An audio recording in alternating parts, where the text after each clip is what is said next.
ہمارے پاس ایسی کون سی نیکی ہے جو ہم اللہ تعالیٰ کو بتا سکیں جس سے ایسا پھنس جائیں تو بچنے کا راستہ نکلے؟ کچھ بھی نہیں ہے. نہ نماز ہمارے پاس طریقے سے ہے، نہ ہم نے دین سیکھا، نہ نماز سیکھی ڈھنگ سے، نہ ہم اللہ کے راستے میں جاتے ہیں.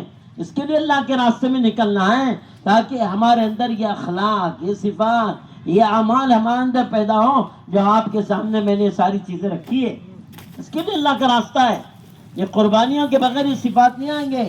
گھر کا ماحول ان قربانیوں کے بغیر نہیں ہوگا. معاملات اس کے بغیر نہیں درست ہوں گے.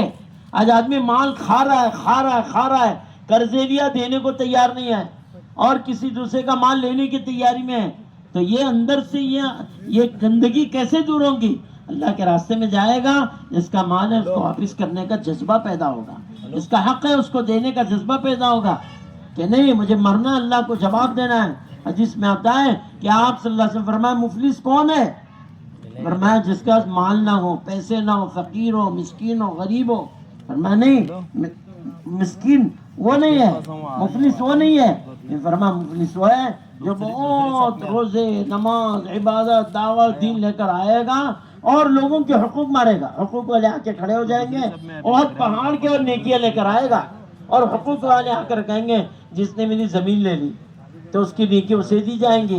پھر وہ چلا جائے گا، دوسرا آئے گا، جی اس نے میرے پیسے لیا نہیں دیا، اس کی نیکیاں نے، حتیٰ کہ احد پہاڑ کے برابر اس پہ گناہ ہو جائیں گے. نیکیاں لے کر آیا تھا، گناہوں کا بوجھ لے کر کھڑا ہو جائے گا. فرمایا یہ وہ مفلس ہے جو دنیا کا تو مالدار ہے، آخرت کا مفلس ہے.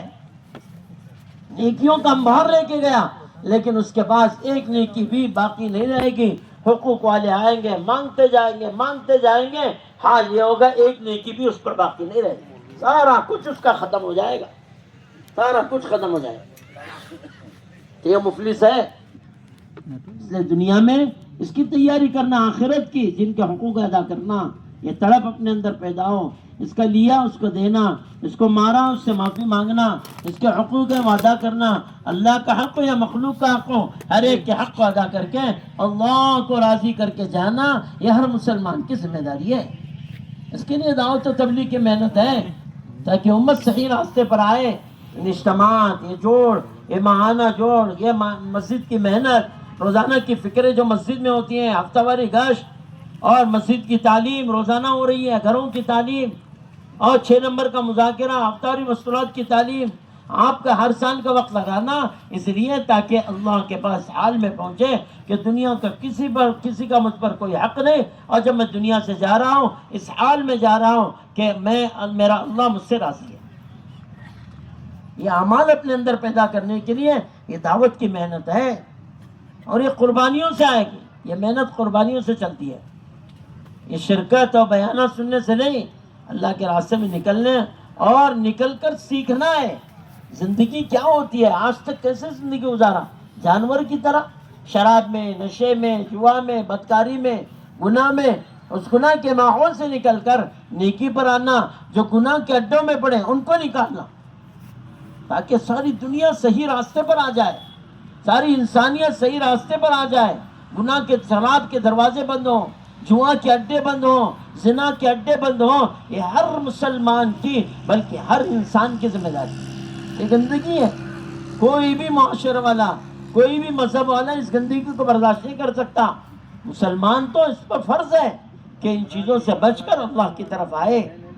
اس کے لیے دعوت کی محنت ہے، یہ عمومی محنت ہے کہ ہر انسان کو اس کے قریب لانا، ہر مسلمان کو اس کے گندے ماحول سے نکالنا، اسے صحیح راستے پر لانا. اس کے لیے خروج فی سبیل اللہ، نفر فی سبیل اللہ، اللہ کے راستے میں نکلنا، یہ نبیوں والا عمل ہے. حضرت ابو خیثمہ رضی اللہ عنہ صحابی ہیں، اللہ کے راستے میں گئے، مدینہ پہنچے، دیکھا مسجد نبی خالی ہے، مدینہ کی گلیاں خالی ہیں. پوچھا کہ اللہ کے نبی کہاں چلے گئے؟ کہا وہ تو چلے گئے تبوک میں. اللہ کے راستے میں گئے، بہت دور چلے گئے. آئے اپنی سواری کو لے کر، بیوی کنگھی کر کے اور اپنے صحن میں پانی مار کر جھاڑو مار رہی ہے، کھانا تیار کر کے اچھے کپڑے پہن کے تیار ہے کہ میرا شوہر آج آنے والا ہے. پتہ چلا، خبر آئی ہے، انتظار میں اپنی گلی سے نکلے، اپنے گھر کے قریب اپنی سواری کو آہستہ کیا. بیوی انتظار میں، ابھی آئیں گے. سواری کو اتنی تیز کر لیا، ایک غزوے سے آئے، اللہ کے راستے سے آئے اور نبی کریم صلی اللہ علیہ وسلم کے پاس دوبارہ اللہ کے راستے میں چلے. ایسی قربانیاں دی جب جا کے دین ہمارے پاس پہنچا ہے. ہمیں تو چلے 4 مہینے کے لیے کہا جا رہا ہے کہ جی جاؤ جماعت میں واپس آ جاؤ گھر, جاؤ جماعت میں 4 مہینے لگا کر واپس آ جاؤ. دنیا بکتے بکتے, دنیا کہتے کہتے 40 سال گزر گئے, 50 سال گزر گئے, پیر لٹک رہے, قبر میں جانے کے قریب آ گیا, لیکن ابھی بھی ہمارے دلوں میں احساس نہیں پیدا ہو رہا کہ جی میں جا کے قبر میں کیا جواب دوں گا اللہ کو. اس نے پیدا کیا, جس کا اتنا بڑا حق ہے, جس نے ہمیں اتنے بہترین نبی دیا, قرآن نازل فرمایا, میں اللہ کو کیا جواب دوں. یہ احساس پیدا کرنے, اللہ کے راستے میں نکلنا, تب جا کے گناہوں کا احساس ہوتا ہے, نماز چھوڑنے کا احساس پیدا ہوتا ہے, اپنے اندر کی کمی کا احساس پیدا ہوتا ہے.